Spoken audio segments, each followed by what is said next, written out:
Hello everyone, welcome to the video and welcome back to the channel Simplifying Science with Shilpa. So from today we'll start a new chapter in physics, that is magnetic effect of current. We have completed the chapter life processes. I hope that chapter is clear to you, and today we'll start with magnetic effect of current. This chapter is also lengthy, so it will take 5 to 6 parts to complete this chapter. So let us start reading with me. Take out your books and start reading with me. Open the chapter magnetic effect of current. We'll read each and every line because NCRTs are very important. Okay. So see, in the chapter electricity, we have seen that electricity can produce heating effect. पढ़ा था ना कि जिसमें resistance ज़्यादा होता है तो वो हीटिंग इफेक्ट प्रोड्यूस कर सकता है. एग्जाम्पल्स थे गीजर्स, हीटर्स, ये सब एग्जाम्पल थे इलेक्ट्रिसिटी के हीटिंग इफेक्ट के. अब इलेक्ट्रिसिटी मैग्नेटिक इफेक्ट भी प्रोड्यूस कर सकती है, तो इलेक्ट्रिसिटी से ही हीटिंग इफेक्ट भी आया है और मैग्नेटिक इफेक्ट भी इलेक्ट्रिसिटी से ही है. दोनों चीज़ें हैं. हीटिंग इफेक्ट जो हमने इलेक्ट्रिसिटी चैप्टर में आपने पढ़ा होगा, अभी मैंने यूट्यूब पे नहीं कराया बट आप लोगों ने ऑलरेडी पढ़ा होगा ये इलेक्ट्रिसिटी चैप्टर में हीटिंग इफेक्ट. और एक होता है मैग्नेटिक इफेक्ट. मैग्नेटिक इफेक्ट, तो ये मैग्नेटिक इफेक्ट कैसे होगा? ये तो हमने देखा कि हीटिंग इफेक्ट कैसे होता है, जब रेजिस्टेंस ज़्यादा होती है तो हीटिंग इफेक्ट आता है. अब मैग्नेटिक इफेक्ट कैसे आता है? सपोज करो कोई आयरन नेल है, ये कोई आयरन नेल है, इस पे अगर हम कोई भी इंसुलेटेड वायर को रैप करेंगे, अगर हमने कॉपर की वायर ली है और ये जो एंड्स है ना वायर के, इनको हमने एक बैटरी से कनेक्ट किया, तो अब इसमें इलेक्ट्रिसिटी फ्लो होगी क्योंकि यहाँ पे बैटरी से हमने कनेक्ट किया और ये कॉपर वायर है. Copper wire conduct electricity, copper wire can conduct electricity ना. अब जब ये इलेक्ट्रिसिटी कंडक्ट कर रहा होगा ना तो इसमें मैग्नेटिज्म भी प्रोड्यूस हो जाएगा. अब ये मैग्नेटिज्म इतना स्ट्रॉन्ग नहीं होगा कि बहुत बड़े आयरन नेल को भी या आयरन पीस को ही अट्रैक्ट कर सके. ये मैग्नेटिज्म बहुत वीक होगा. अगर हम छोटी छोटी आयरन फिलिंग्स रखेंगे तो वो सब अट्रैक्ट हो जाएंगी, लेकिन बहुत बड़ा आयरन का पीस अट्रैक्ट नहीं होगा. तो ये होता है कि इलेक्ट्रिसिटी से मैग्नेटिज्म कैसे प्रोड्यूस हुआ. एक हमने वायर लेनी है, एक कॉपर नेल लेना है, सॉरी एक नेल लेना है, कॉपर वायर लेनी है, उसको रैप करना है, दोनों एंड्स को वायर के एक बैटरी से कनेक्ट करना है. जब इस नेल में इलेक्ट्रिसिटी पास होने लगेगी तो ये मैग्नेटिज्म भी शो करने लगेगा. ये होता है magnetic effect of current. The chapter name is magnetic effect of current. तो ये है करंट की वजह से मैग्नेटिज्म डेवलप होना, इसको बोलते हैं. All right then, take out your books, start reading. In the previous chapter electricity we learned about heating effect of electric current. What could be the other effects of electric current? We know that electric current carrying wire behaves like a magnet. अब ये wire हो, iron nail हो, कुछ भी ले सकते हो आप, बस उसको आपको एक वायर से रैप करना है और बैटरी से कनेक्ट करना है तो वो मैग्नेटिज्म शो करने लगती है.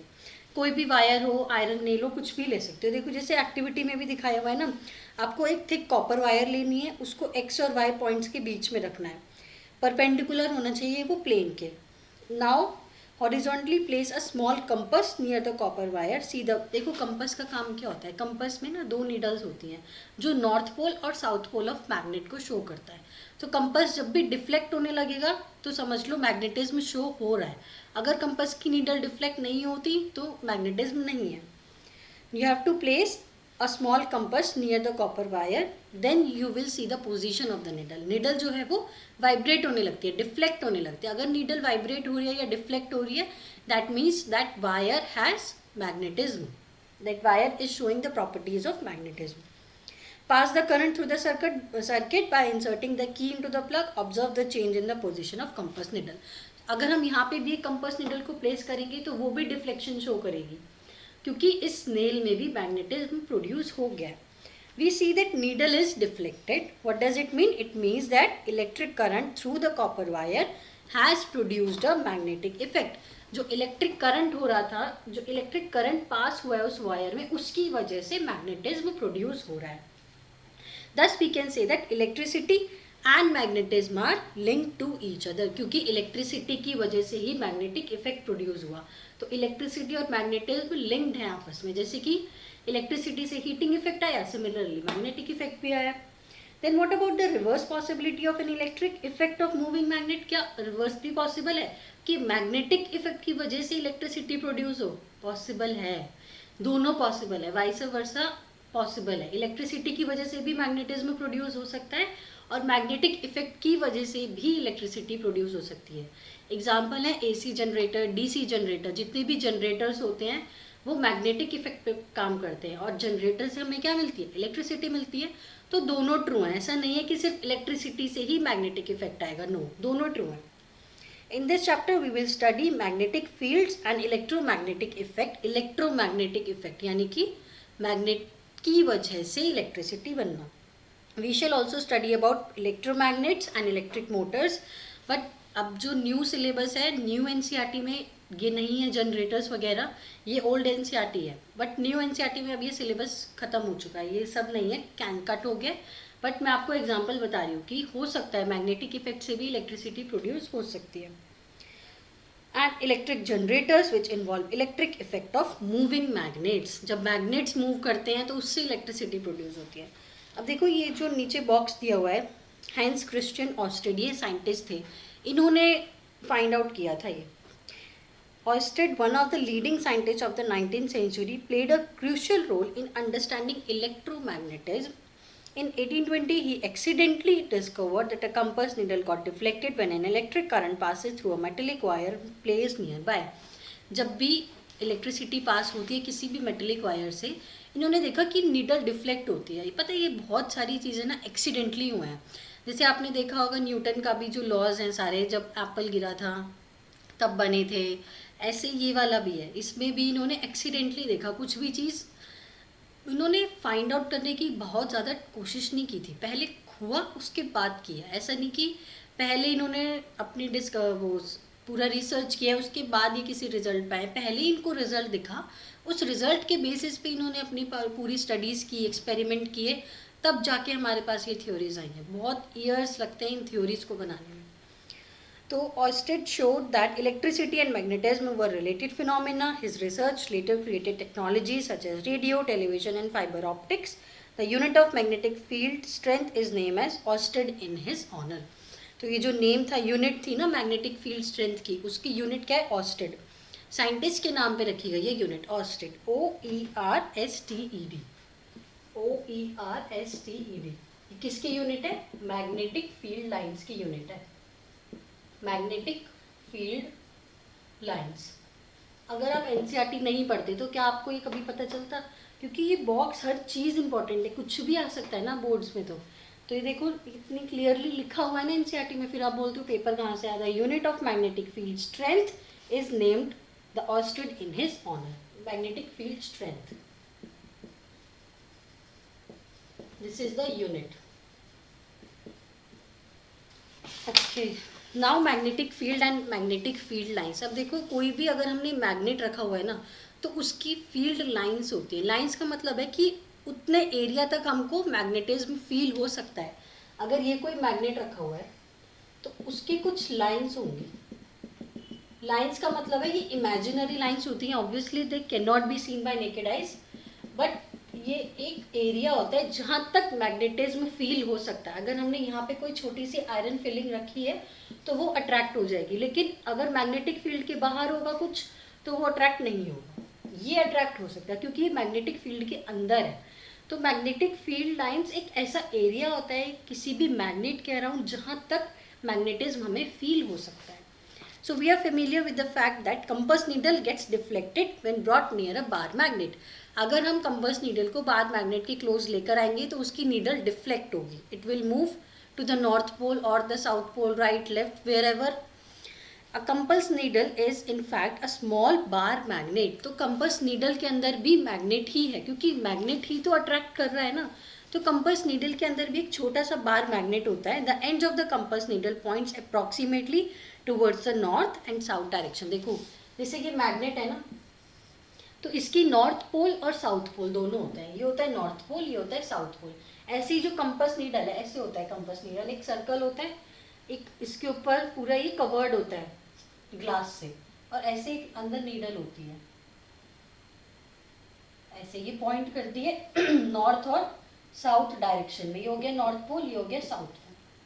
तो ये ग्लास की कवरिंग होती है जिसके अंदर ये नीडल होती है, उसमें नॉर्थ पोल होता है और साउथ पोल होता है। अगर हम किसी भी मैग्नेट के क्लोज लेके आएंगे तो ये नीडल डिफ्लेक्ट करेगी north to south. The end pointing towards the north is called the north pole. The other end that points towards the south is called the south pole. Through various activities we have observed that like poles repels, unlike poles attract. ये तो आपने बहुत पहले ही पढ़ा होगा, like poles repel करते हैं। अगर हम यहाँ पे एक और मैग्नेट रख देते हैं और उसका भी नॉर्थ पोल रखते हैं और यहाँ पे साउथ पोल, तो ये दोनों रिपेल करेंगे, ये अट्रैक्ट नहीं करेंगे, they will repel each other. लेकिन अगर हम यहाँ पे साउथ पोल रख दें, मतलब इस मैग्नेट को हमने उल्टा कर दिया, इन्वर्स कर दिया, और यहाँ पे north pole, now they will attract, अब ये अट्रैक्ट करेंगे। तो like poles repel each other, unlike poles attract each other. अब देखो ये ना एक एक्टिविटी है, ये बहुत फेमस एक्टिविटी है। हमें क्या करना है, आयरन फिलिंग्स लेने हैं, एक पेपर पे हमें ऐसे आयरन फिलिंग्स को स्प्रेड कर देना है, उसके ऊपर रखना है हमें बार मैग्नेट। तो हम देखते हैं कि ना जो आयरन फिलिंग्स है ना, उन्होंने अपने आप को कुछ वे में अरेंज किया, ऐसा नहीं रैंडमली नहीं कि यहाँ पे हमने आयरन फिलिंग्स रख दी है तो कुछ आयरन फिलिंग्स यहाँ है कुछ यहाँ, ऐसा नहीं होगा, रैंडमली नहीं होगी। वो ना एक पर्टिकुलर लाइन्स बनाती हैं जिससे हमें पता चलता है कि मैग्नेटिक फील्ड लाइन ऐसे बनती है। देखो कैसे, ये बार मैग्नेट है और कुछ आयरन फिलिंग्स को हमने ऑलरेडी शीट पे स्प्रेड किया हुआ है। तो आयरन फिलिंग्स खुद को कैसे अरेंज करती हैं, वो ऐसे अरेंज करती हैं, खुद को एक स्पेसिफिक पैटर्न में अरेंज करती हैं, वो रैंडमली नहीं यहाँ पे अट्रैक्ट होती, ऐसे। This is the pattern of iron filings, और यहाँ पे वो ऐसे करती हैं।